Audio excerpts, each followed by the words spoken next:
Kelas Kemahiran Al-Quran Tingkatan 2 bersama Ustazah Madiha. Assalamualaikum warahmatullahi taala wabarakatuh. Untuk minggu ni, kelas Kemahiran Al-Quran, kita akan mempelajari bab kedua iaitu Tajwidul Quran. Tajuk yang pertama ialah Al-Madud. Apa dia Al-Madud ni? Al-Madud ni sebenarnya kita biasa dengar. Al-Madud ni sebenarnya ialah hukum mad. Al-Madud ni perkataan jamak daripada perkataan mad, bermaksud kita tambah, menambah atau dan juga memanjangkan bacaan. Daripada segi istilah pula, apa maksud mad ni ialah memanjangkan suara pada huruf mad ataupun pada huruf lin. Seperti mana kita tahu, sebelum ni pernah mempelajari tentang mad. Mad ni ada 3, iaitu huruf alif, waw dan ya, yang ada syarat-syarat tertentu. Bukan semua huruf alif, waw, ya. Huruf alif yang didahului sebelumnya baris atas. Huruf waw yang sebelumnya didahului baris hadapan. Huruf ya didahului dengan baris bawah. Contoh yang senang kita nak tengok bagi ketiga-tiga huruf mad ni ialah dalam kalimah nuhiha. Nu tu waw sebelumnya baris hadapan, hi ya sebelumnya baris bawah, ha alif sebelumnya baris atas. Okey, itu adalah huruf mad. Huruf lin ialah ada 2, iaitu waw dan ya, yang sebelumnya berbaris atas. Kalau huruf mad, waw sebelumnya baris hadapan, ya sebelumnya baris bawah. Tapi huruf lin, ya dan waw ini kedua-duanya didahului dengan huruf yang berbaris atas. Okey, contohnya kita boleh tengok dalam surah At-Takatsur. Kalla sawfa ta'lamun. Saw kat situ, sawfa, waw yang mati sebelumnya baris atas. Itu huruf lin. Ya sakinah kita boleh tengok dalam surah Al-Baqarah ayat 177. Laisal birra. Itu laisa. Laisa tu adalah huruf lin. Okey. Jadi seterusnya kita kena tahu kenapa mad ni mesti dibaca dengan cara memanjangkan suara. Ada dalil. Dalilnya seperti mana yang diriwayatkan oleh Ibnu Mas'ud, yang meminta seorang lelaki membacakan Al-Quran kepadanya.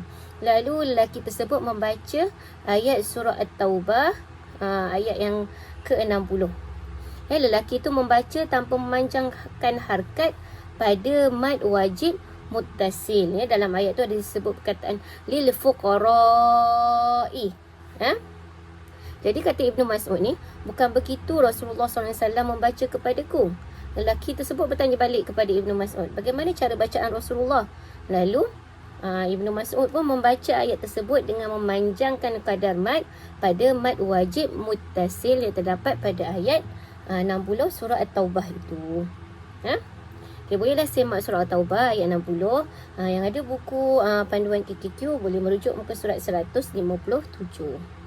Okay, mad ni terbahagi kepada 2, iaitu mad asli dan juga mad fara'i. Mad asli ni kita panjangkan suara pada huruf mad. Huruf mad yang 3 tadi, alif, waw, ya. Alif sebelumnya baris atas, waw sebelumnya baris hadapan, ya sebelumnya baris bawah. Apabila huruf alif ni didahului baris atas, seperti qala, waw sebelumnya baris depan seperti yaqulu, dan ya sebelumnya baris bawah seperti qila. Kadar harkat mad asli, seperti mana yang kita tahu, kadar harkat mad asli ialah 2 harkat ataupun 1 alif. Harkat ni kita kena tahu, ni sedikit info. Harkat terbahagi kepada 5 bahagian. Pertama 2 harkat. Ini harkat qasar yang pendek je. Yang kedua 3 harkat fa'iqal qasar, 4 harkat tawassut, 5 harkat fa'iqal tawassut, dan 6 harkat isba'. Ni 5 bahagian harakat. Okey, selesai dengan mad asli, kita akan lihat bahagian kedua mad, iaitu mad fara'i.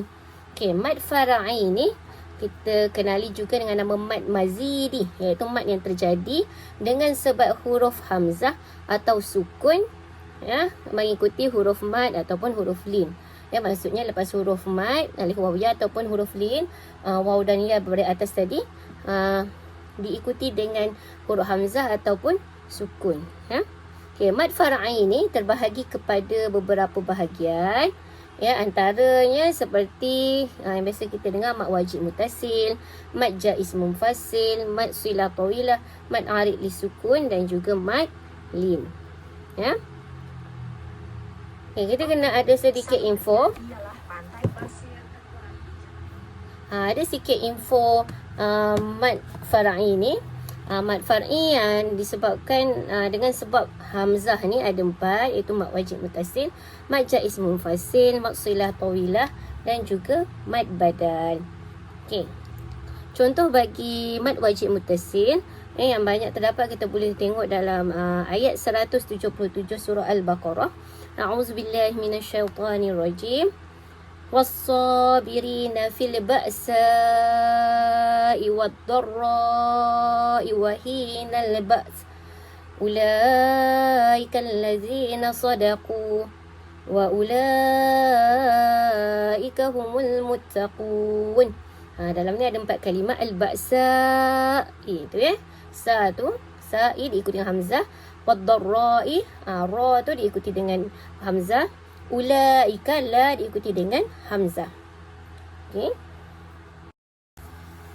Okey, setelah kita mengenali bahagian mad yang 2 tadi, iaitu mad asli dan juga mad far'i, kita akan kenali dengan lebih lanjut beberapa cabang yang terdapat dalam mad far'i. Dalam mad far'i ni ada mad wajib, mad wajib mutasil tu, mad jaiz munfasil. Yang ketiga mad lazim. Mad lazim ni ada mad lazim kalimi dan mad lazim harfi. Mad lazim kalimi ni ada 2, musaqqal dan muhaffaf. Mad lazim harfi pun ada 2, musaqqal dan muhaffaf. Seterusnya mad badal, mad lin dan mad arid li sukun. Okay, kita tengok dulu yang pertama, mad wajib muttasil. Mad wajib mutasil ni dari segi bahasa bermaksud mad yang bersambung atau berhubung. Perkataan mutasil tu bersambung atau berhubung. Tapi dari segi istilah, kita bermaksud apabila huruf mad ni bertemu dengan huruf hamzah dalam satu kalimah yang sama. Huruf mad hamzah tu tak kiralah sama ada di pertengahan perkataan seperti kalimah si'at, ataupun di akhir perkataan seperti perkataan sawa. Contohnya kita boleh tengok dalam surah An-Nasr ayat pertama, iza jaa nasrullahi wal fath, jaa tu. Ataupun dalam surah Al-Baqarah ayat 49, dalam kalimah su'al azab, su'a tu adalah mad wajib muttasil. Dan juga dalam surah Az-Zumar ayat 69, waji'a bin nabiyyin, waji'a tu mad wajib mutasil. Okey, hukum baca mad wajib mutasil ni menurut riwayat Hafs daripada Imam Asim, hukumnya bacaannya harkatnya ialah 4 atau 5 harkat ketika bacaan sambung. Kalau kita berhentikan waqaf, harus dibaca dengan kadar 4, 5 dan 6. Maksudnya bacaan sambung, kita bacaan bersambung 4 atau 5. Tapi kalau kita wakafkan di hujung, kita baca 4, 5 dan 6 harkat. Macam mana tanda kita nak kenal mad wajib mutasil dalam Al-Quran Resap Osmani ialah huruf mad pada mad wajib mutasil dia beri tanda panjang di atasnya. Tanda panjang yang seperti kening tu. Itu adalah tanda mad wajib mutasil. Okey, seterusnya kita kenali pula mad jaiz munfasil. Okey, mad jaiz munfasil ni dari segi bahasa ialah mad yang tercerai atau terpisah. Maksud tercerai ni tercerai dalam 2 kalimah. Macam mad wajib mutasil tadi, 1 kalimah. Mad jaiz munfasil ni dalam 2 kalimah. Dari segi istilah, apabila huruf mad bertemu dengan huruf hamzah dalam 2 kalimah. Selain itu huruf ya dan ha yang terdapat dalam kalimah seperti ya ayyuha, ya Ibrahim, dan ha antum, ha ulai. Ini juga adalah mad jaiz munfasil. Contohnya kita boleh tengok dalam surah Al-Baqarah ayat 13. Ala innahum. Ya, alif dengan hamzah tu bertemu di dalam dua kalimah. Ya. Okay. Ataupun dalam surah Al-Baqarah ayat 15. Qalu inna ma'akum. Ya, waw dengan hamzah tu bertemu dalam kalimah yang berbeza. Ya, ataupun ya bertemu dengan hamzah dalam surah Al-Baqarah ayat 235. Fi anfusikum. Ya, okey. Menurut riwayat daripada Imam Asim, daripada Tariq Imam Asy-Syatibi ni, mad jaiz munfasil ni dibaca dengan 4 ataupun 5 harakat. Ya, menurut Imam Jazari, mad jaiz munfasil ni ketika bacaan sambung 2, 4 atau 5. Ya, kalau berhentikan bacaan atau bacaan waqaf, wajib dibaca 2 harakat sahaja. Ya, kat sini ada 2 pandangan. Ya, menurut Imam Asim 4 atau 5. Ya, Imam Jazari ada 2. Kalau wasal 2, 4 dan 5. Ya, masa waqaf 2 harakat sahaja. Okay, tanda bagi mad jaiz munfasil, ya, dia beri tanda panjang sama macam mad wajib mutasil. Ya, ada tanda panjang seperti kening tu. Ya. Okey. Okey, selesai mad wajib mutasil dan mad jaiz munfasil. Kita akan lihat pula mad silah. Mad silah ni dari segi bahasa, silah tu bermaksud bersambung. Dari segi istilah ialah mad yang terdapat huruf ha dhamir apabila ia terletak antara dua huruf yang berbaris dan diwasalkan. Macam mana kita nak kenal mad silah ni? Kita boleh tengok pada huruf ha dhamir yang berbaris hadapan. Ya, ha yang kita bunyi hu kat belakang tu. Ha dhamir baris hadapan ataupun ha dhamir yang membaris bawah hi. Dan sebelumnya dan sepasnya ada huruf yang berbaris. Selalu kita jumpa dalam Al-Quran huruf ha dhamir ni baris depan atau baris bawah, sebelumnya huruf yang berbaris. Okey, mad silah ni terbahagi kepada 2, iaitu mad silah qasirah dan mad silah tawilah. Qasirah ni pendek, tawilah ni panjang. Kita tengok satu-satu dulu. Mad silah qasirah ni apabila ha dhamir ni berbaris depan, dhammah ataupun baris bawah kasrah bertemu dengan huruf selain daripada huruf hamzah. Maknanya huruf-huruf lain bertemu dengan ba, ta, tu bacaannya qasirah. Contohnya, kita boleh tengok dalam ayat qauluhu fil hayah. Tu bertemu dengan huruf fa, qauluhu fi. Hu fi. Ini bacaannya adalah menurut Imam Al-Jazari dan Asy-Syatibi wajib dibaca dengan kadar 2 harakat. Syarat nak menjadi mad silah ni, setiap ha dhamir yang berbaris hadapan ataupun baris bawah sebelumnya ada huruf berbaris, dan selepasnya tak ada huruf yang bersambung, tetapi terdapat beberapa pengecualian kepada kalimah berikutnya. Kalau syarat mad silah ni ha selepasnya tu huruf yang berbaris dan tidak bersambung. Tapi ada beberapa pengecualian, antaranya dalam surah Az-Zumar ayat 7. A'udzubillahi minasyaitonirrajim.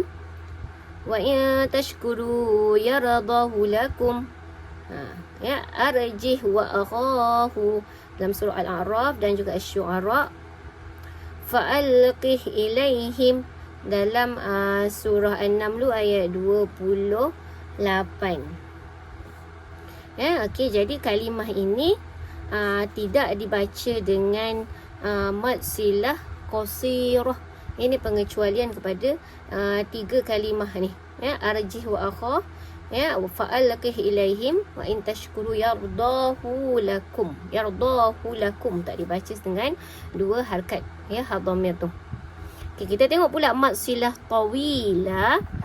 Mad silah tawilah ni ialah ha dhamir yang berbaris dhammah atau kasrah bertemu dengan hamzah. Kalau qasirah selain pada hamzah, tawilah ni bertemu dengan hamzah.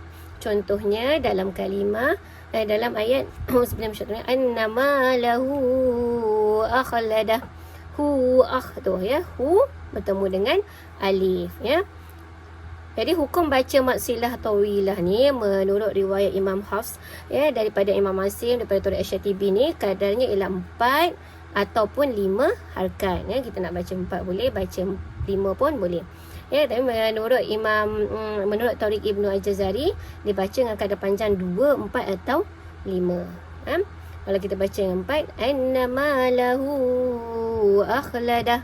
Ya, nak baca 5, annama lahu akhladah. Okey.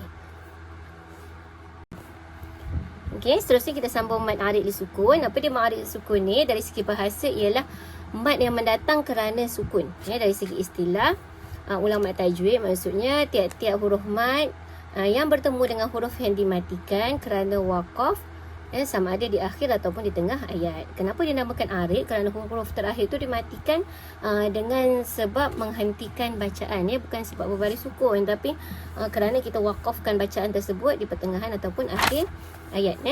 Boleh tengok contoh di pertengahan ayat dalam surah Al-Baqarah ayat 20.